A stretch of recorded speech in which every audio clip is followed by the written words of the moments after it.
இல்ல கட்டணம் உயர்த்தவே இல்லையே, கட்டணத்தெல்லாம் உயர்த்தவில்லை.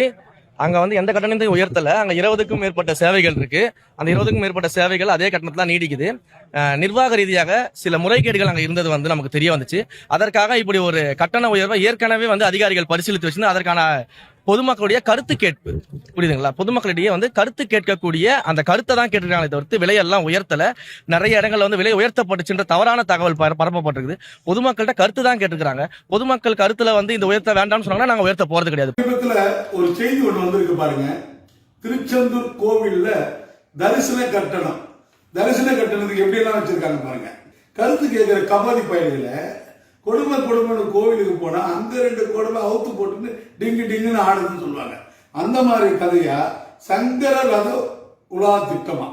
சங்கர ரத உலா திட்டம் என்ன? தேர், தங்க தேர் இழுக்குது. 2500 ரூபாய் இருந்தது, 5000 ரூபாய். என்ன பண்ண போறீங்க? விளக்கம் சொல்லுங்க. மக்கள் அங்க வந்தா இந்த மாதிரியா பண்ணுவேன்?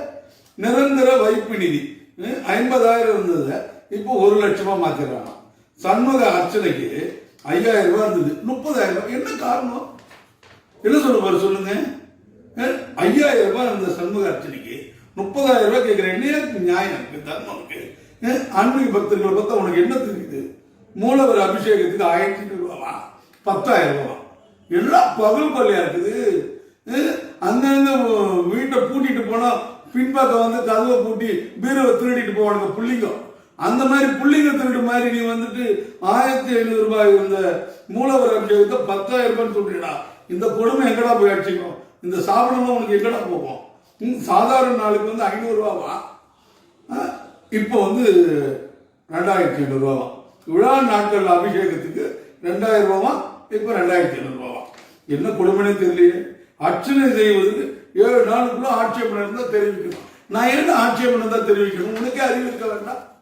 உனக்கு அறிவு இருக்க வேண்டாமா? சொல்லு. கோவில்ல கொள்ளடிக்கிறதுக்காக வந்திருக்கீங்க. கோவில் சொத்து எவ்வளவு இருக்குது? எதுக்கு?